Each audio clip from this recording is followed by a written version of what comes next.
And closed captioning is good. Okay, thumbs up. So then we should be good to go. All right, so hi everyone. Thank you for joining us. This workshop is going to be covering the importance of building equitable technology and the role that accessibility plays in making this a reality. Today, we will talk about what is accessibility, why it's important, and how you can find accessibility issues before they make it to the hands of your users. My name is Fernanda Bonin, and I am a program manager. And my name is Jacqueline Gibson, and I'm a software engineer. We both work on Accessibility Insights, which is a team at Microsoft. And so as we're getting into this workshop, I'm sure the first thing that came to a lot of your minds is what exactly is digital equity?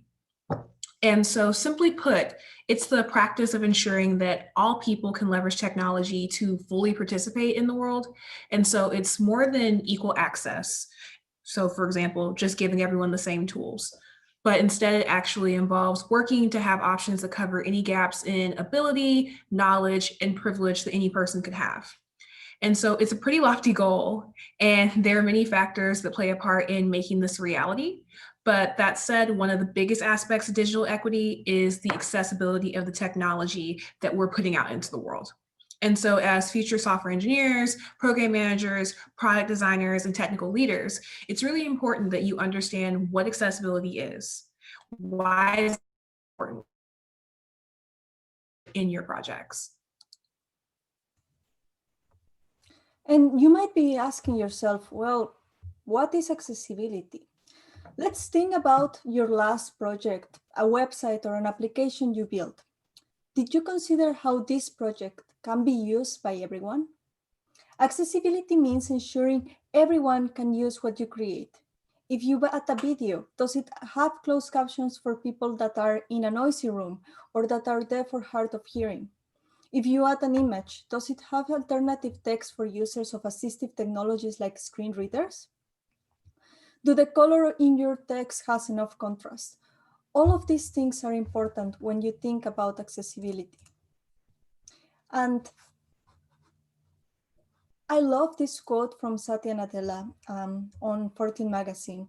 He said, "One thing is certain in life, all of us need accessibility tools at some point. You might have a disability or a temporary disability like breaking your arm, or a situational case when you're carrying a baby with one of your hands and you can only use one of your hands. We all benefit from accessibility tools." And furthermore, there are 1.2 billion people in the world with a disability, and 57% of the people without disabilities also benefit from more accessible designs. Creating accessible products help us make sure everyone can use, access, and benefit from our products. So all of that considered, today we're going to show you how you can catch these issues and fix accessibility problems earlier when you're working on your projects. Now, I might have convinced you how important it is to deliver accessible products, but you might be wondering, do I need to consider accessibility in the development cycle? Why not wait until my product is built and then we test it? I feel like accessibility is a little bit like baking. And in the screen, we have a picture of some beautiful chocolate cupcakes I made recently. I have now graduated from cupcakes and started making more complex things since we are spending so much time at home. But that's a story from another day. Going back to the cupcakes, I was excited about trying this new thing, and I prepared all my ingredients. I mixed and baked my cupcakes, and they look lovely. However, when I had finished decorating them, I noticed that on the side, I had left a cup of milk. So that meant that in my recipe, I had forgotten to add up a very important ingredient. And so my cupcakes were beautiful, but flavor-wise, they were this crumbly mess, and I didn't eat them happily. And accessibility is like that cup of milk. If you forget about it, it's not like you can add it at the end of your process. And if you forget about accessibility, it doesn't matter how beautiful your product is. It's not going to work for a lot of people. Just like my cupcakes, where I wasted ingredients and time before because I didn't consider adding milk at the right moment, accessibility bugs caught at the end of the product life cycle make you waste time and money. And just like my cupcakes were inedible, your products will be unusable to users with disabilities. Accessibility bugs block your customers with disabilities from being able to use your product. And no matter how beautiful your product is designed and how many amazing features it has, your users won't be able to use it. So when an accessibility issue is noticed too late in the game by either a tester or a user, there's a large cost to fixing the bug at the end of the process. So as developers, program managers, anyone on a feature team who's working to build out these products, it's often not until later that manual testers will do a full cycle of test on your UI.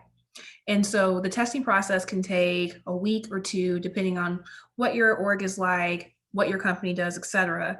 But usually it results in the bucket of accessibility bugs at the end of that process. And so then as developers specifically, you have to go back, investigate these issues, send back the fix, and then you wait another 1 to 2 weeks and just waiting in these cycles to see if the bug has been properly resolved.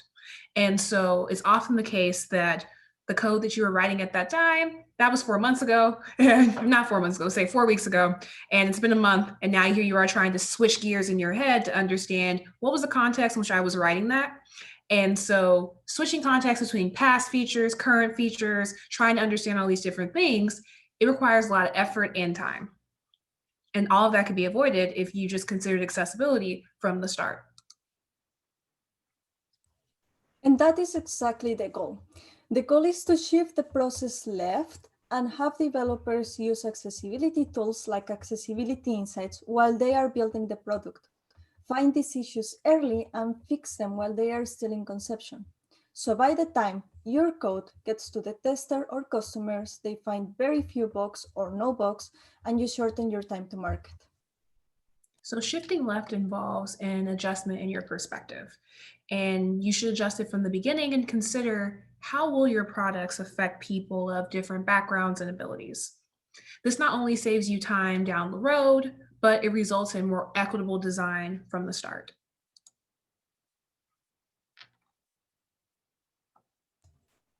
Okay, so now that we've covered the importance of accessibility and mentioned some examples of why it's so vital to product development, we'd like to give you a chance to discuss in breakout groups some of your thoughts so far. We have a set of questions that we passed along to the moderators, and we're thinking we can take maybe about 10 minutes to discuss. And so I think I should give control back.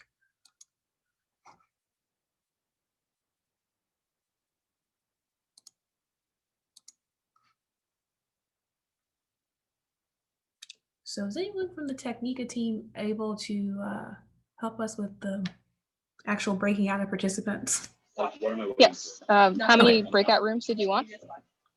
I was thinking probably, let's see, how many participants do we have? 56. 55. So maybe we could do like groups of, is 5 too small? Let's just say like groups of 10. Okay, Easy. I can do that. Thank you.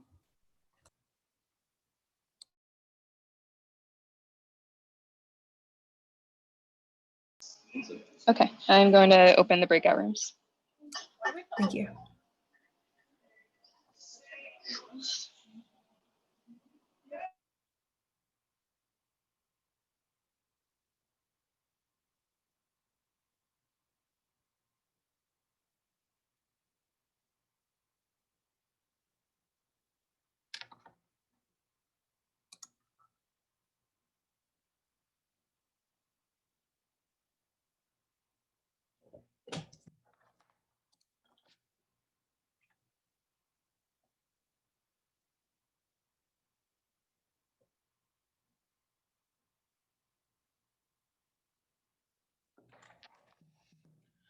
Okay.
Hey, anyone here remember or or can remind me what the question was?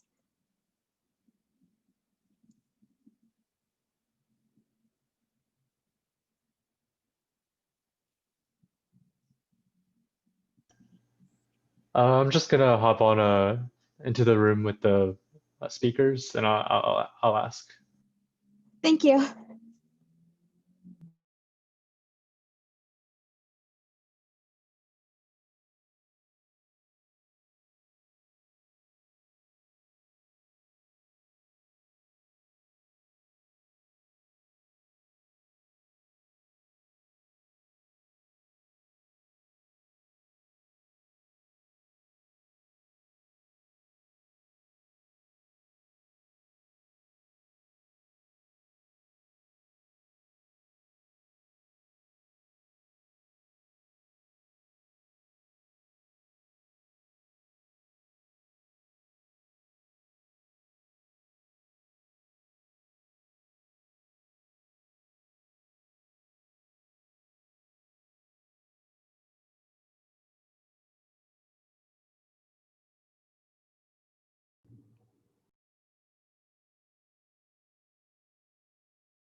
making sure that there's an environment of humans that can make.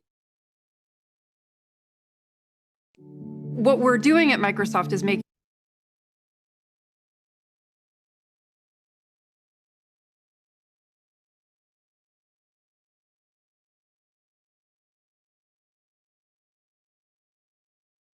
sure that there's an environment of humans that can make some good decisions.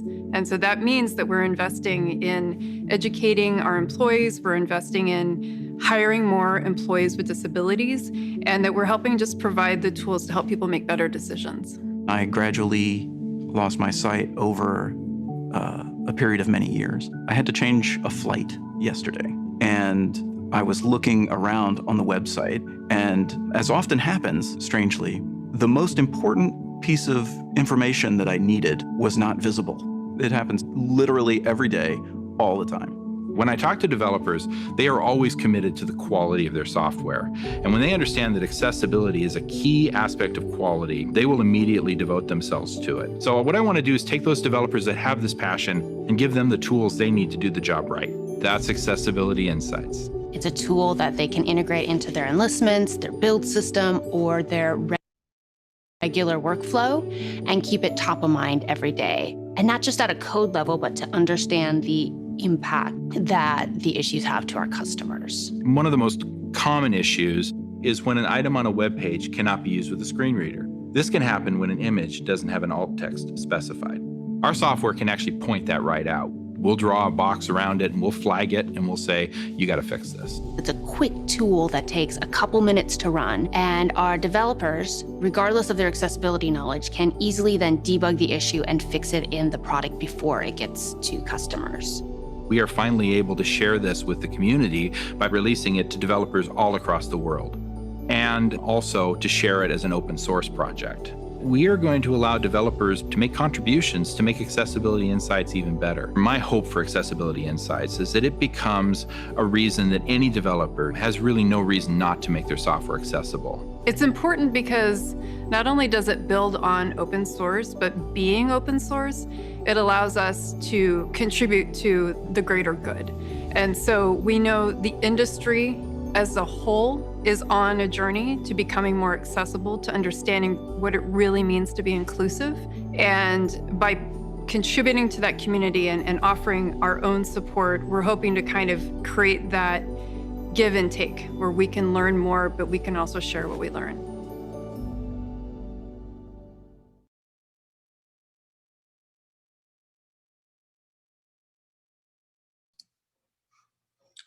Okay, so that was just our video intro about our products, what it is that we do.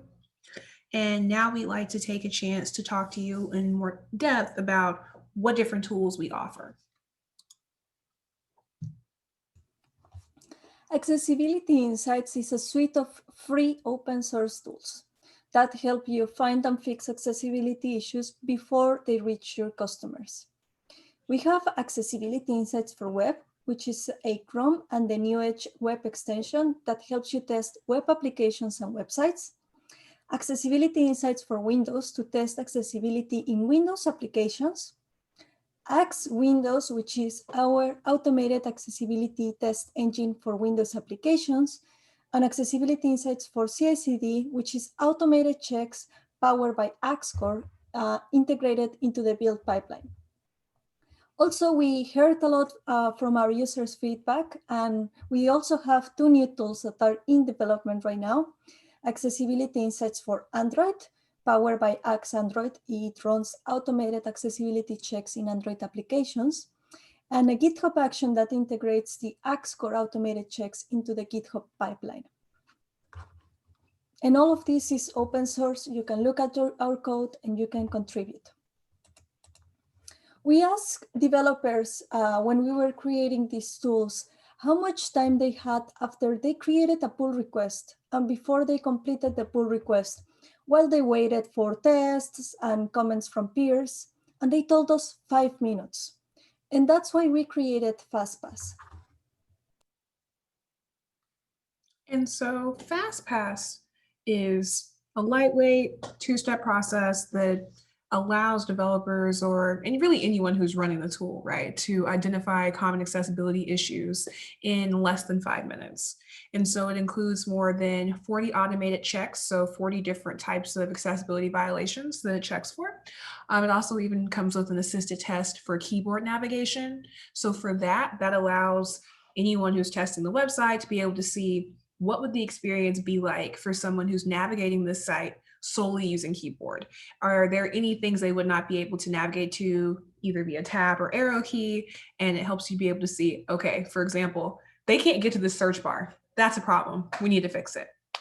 And so the big caveat that we always share about FastPass is that it is not intended to be a complete accessibility pass. So it's not that if you run this and there are no issues, you're completely in the green. But it's still a great way for you to be able to find and fix accessibility bugs and get started and making sure that the sites that you're creating are more equitable. And so this is a great transition to the fact that we can go ahead and demonstrate how to use accessibility insights for web. So I'm going to stop screen sharing for a second. I'm going to pull up the web. Let's see. And then let's see if it's gonna pull it up for me. If someone could confirm in the chat that you can see the screen. We When you cannot can. yet. We can now, Okay. but Is we it are still looking showing at the PowerPoint. Yeah, great. Here we go. Okay, so you can see the website. So let's say I have Accessible University website. This is my site. I want to check it for some accessibility issues. I went and I downloaded the free Accessibility Insights tool, and I want to go ahead and run FastPass. So I would go to my tool extension, click FastPass here, and go ahead and let it run. And boop, didn't even take 30 seconds. And you can already see that I have 24 failed instances. So if I wanted to be able to know more about these, I can go ahead and expand them, learn more about what this issue is. It even is super helpful and highlights which element or part of the website is actually the offending portion. It has code snippets, how to fix, and you can do all of those things. So you can see all the problems. And then if you were working on a development team and say, for example, I'm a dev on our team and Fair is one of our PMs, I could go ahead and export the result and save it here, email it over to Fernanda, and then she can go ahead and see what's going on, be able to mark some things, send them over to the team, and we can keep working on it. And so that's the really cool thing about the automated checks experience. It is super fast. And so then I also mentioned our tab stop / keyboard navigation testing. And so here, I'm going to go ahead and enable it. It's going to close it out. And then what I can do is automatically start hitting the tab button. And so when I do this, it shows this is the order in which if someone was using tab stops to navigate the site, this is how they would hit different elements on the site.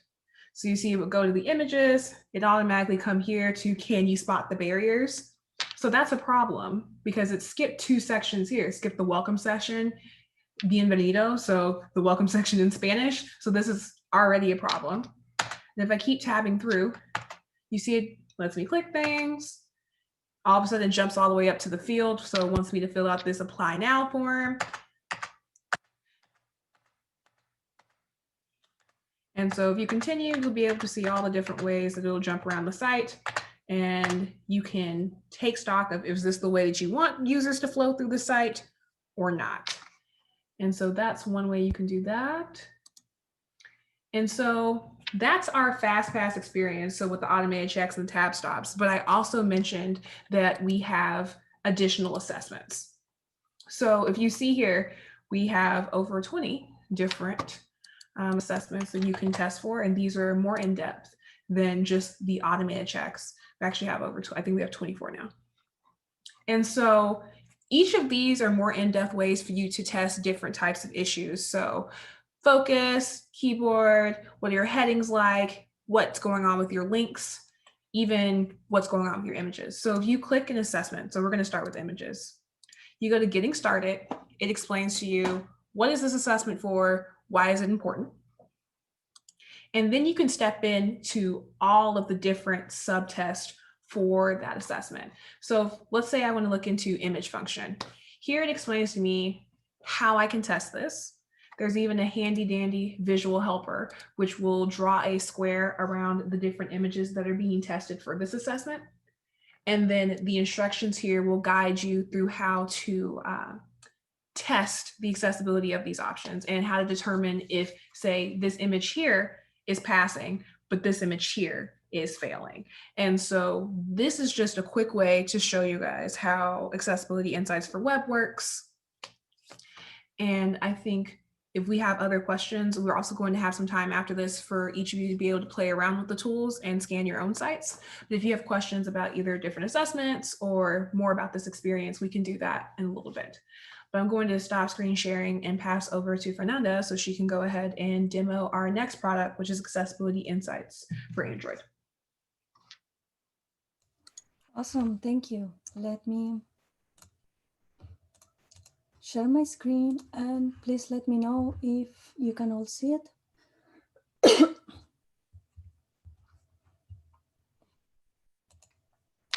Can see it. Great.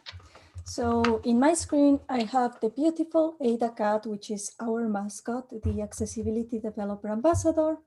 And she's holding in her hands our logo. And I have an emulator with the Sunflower demo application.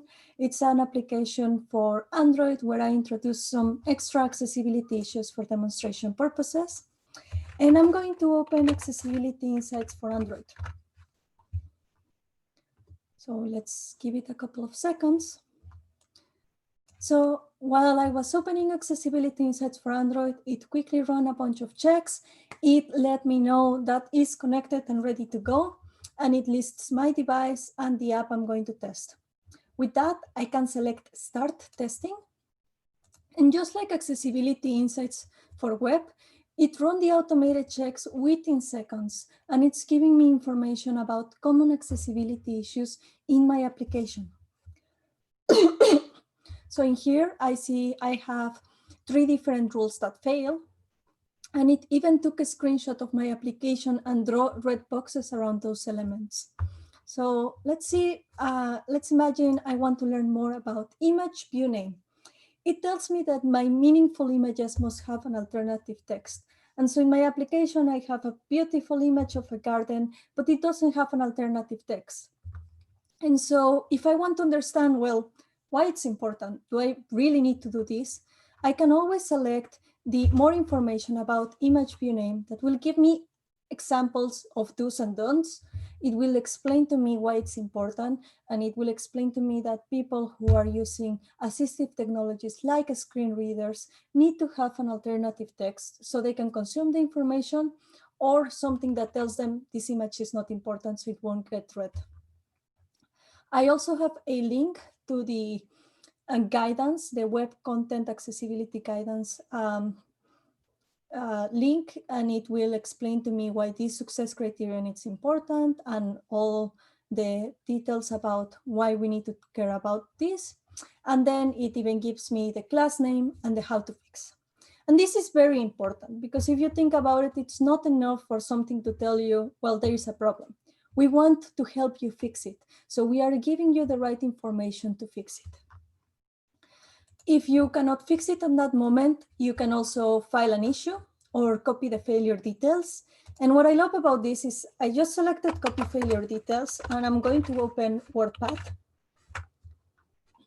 And I can simply do Control-V to paste all the to paste what I just copied, and it will put all the information I need from this box so I can send it via email to Jacqueline and she can take a deeper look on this. The other thing I want to show you is that report that Jacqueline was mentioning. I can select the export result button and it will save my report. And I can send that via email because it's in a self-contained HTML report.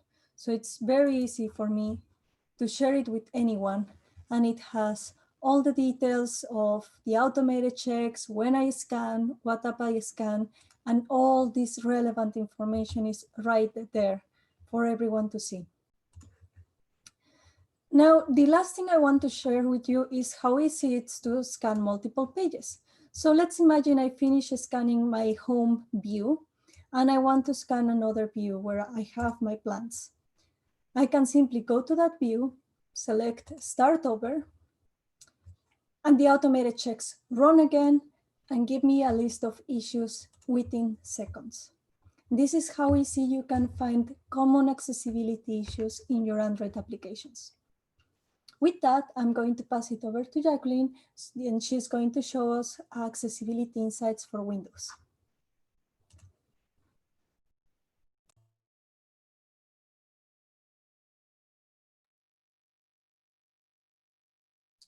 All right.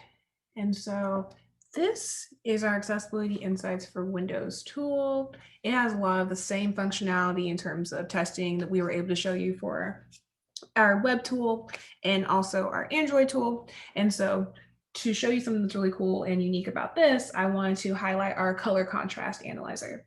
And so on the left side of the screen, I have our sample application, Wildlife Manager. This is just an application that we created for demo purposes, and it has existing accessibility issues. I want to clarify that the website I used for the first demo is also a known site with accessibility issues created just for accessibility demos. But let's go ahead and see what color contrast analyzer is about.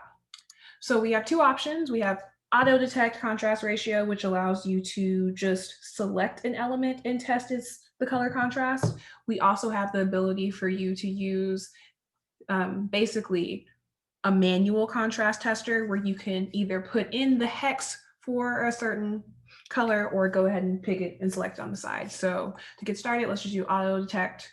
I'm going to click this button. And as you can see here, it passes for large text and also graphical objects, UI components. So if you had a toggle or a button or a checkbox, but for regular size text, it fails. Meaning for someone who is either fully visually impaired or has low sight, they would not be able to detect what this text is saying. And that's an issue. You know how to fix that. So let's say I turn off auto detect. I can go ahead and do this manually. So I can click this eyedropper button that we have here or navigate to it via keyboard and highlight over the area that I want to test and also get my second color here, which is always a little bit tricky. And then wait for the results to come in. They came in that this passes in all three scenarios. So regular text, large text, and graphical objects and UI components. And so that's one of the really cool things about our Windows product, which you can use to test desktop applications. And so let me switch back to our PowerPoint. I believe this should be visible now. So if we go back here, that was our last demo. We only had 3.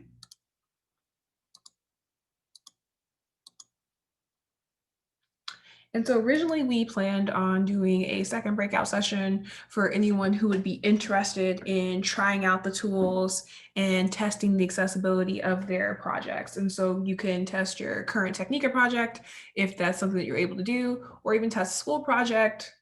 And so we have a few optional discussion questions that we were able to share with the moderators. So if there's any room where people don't want to play around with the tools, but they just want to continue to discuss more about accessibility, feel free to do that.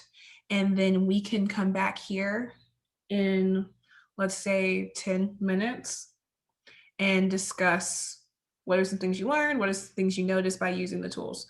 And so I probably will not be in a breakout session or a breakout room for this one. And then if anyone needs me to come into a room and help with the tools, or Fernanda, then you can feel free to do that. Is that something that we can do? I think Hannah.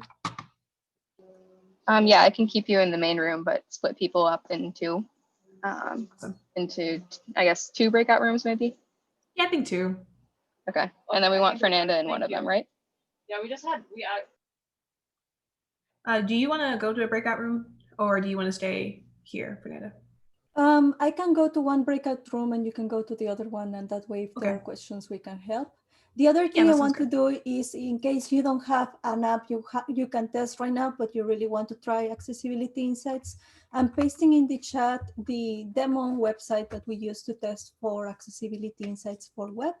So you can take a look at that.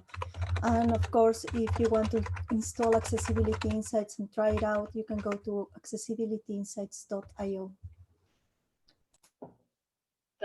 Okay, I'm gonna go ahead and send everyone to breakout rooms if you're ready. Sounds good. Perfect, thank you. And then we'll come back and have Q&A for anyone who has questions about accessibility, what we do, anything like that.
All right, so we are back. And let me screen share one more time. All right, so now that we're all kind of coming back, let's talk about thoughts, takeaways from these discussions. If anyone was able to use the tools, did you find any accessibility issues? What'd you find? And then also, if anyone feels comfortable sharing, how do you plan on making digital equity and just overall accessibility a priority moving forward? And so I know that if you feel like coming on and using the mic, definitely do it. But if you prefer to just use the chat, that's totally cool too.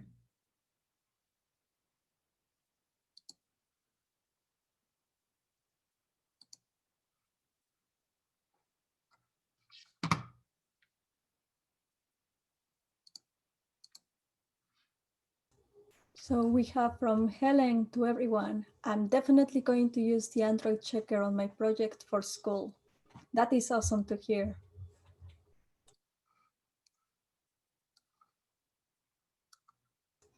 And Kimberly says, same here. Ooh, yes, use Android tool. And we definitely hope that y'all will be able to use the tools and then give us feedback on it.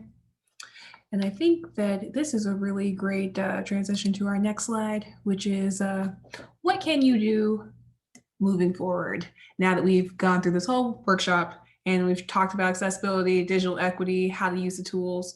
And so the number one thing that you can do is just to continue to think about accessibility and all users of all abilities when you're developing new things. Because that's really key to building a more equitable tomorrow for people using technology, which I think is definitely our biggest responsibility as creators in this space. The other thing you can do is you can download Accessibility Insights at accessibilityinsights.io and use them to test your code and learn more about accessibility. And lastly, follow us on Twitter or GitHub and contribute to our projects. So we do have a Twitter account where we will talk about different features. If anyone ever uses our tools and gives a shout out or has ideas, we'll respond to them there. So if you, for example, Helen, run Accessibility Insights for Android on your school project and it turns out to be super helpful, if you tweeted us and you at us, which is at A11Y Insights, well, you should respond to you, which is awesome. But in terms of contributing to our projects, we have public repos that are available because we are free and open source. So I can drop those links in the chat so you can see where we are on GitHub and you can see what are the different opportunities for contributions and different add-ons you can have in terms of helping us build out our web, Android, and Windows tools. But yes. So with that, we hope you feel energized to share this back with your teammates and other students and start using Accessibility Insights as you develop. Thank you. And now we will take questions. Again, feel free to unmute or write them in the chat, please. And I do see a couple more comments. From Helen, we are actually building an app for our school paratransit service, and we will have users with disabilities. So this is super helpful. I am very glad to hear that. And I'm very glad to hear about how you're building an app and considering accessibility. And Jessica says, it definitely opened my eyes to thinking about how the things I create are being shown. It's not always going to be through a computer, and it can always, and it can change the visuals. Thank you for sharing, Jessica. Any questions? And you can feel free to ask us questions about like the team, about our work with accessibility, working just in general. I'm open. And I'm also going to put the links in here for the repos.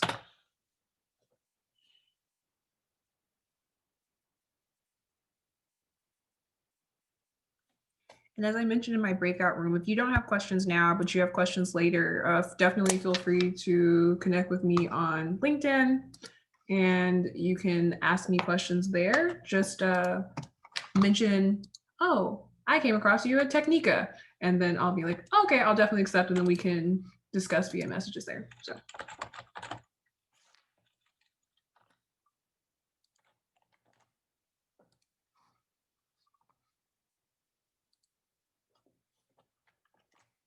But other than that, if no one has any questions, I know that you probably want to get back to your projects or the next workshop if that's what's on your thing. So feel free to drop.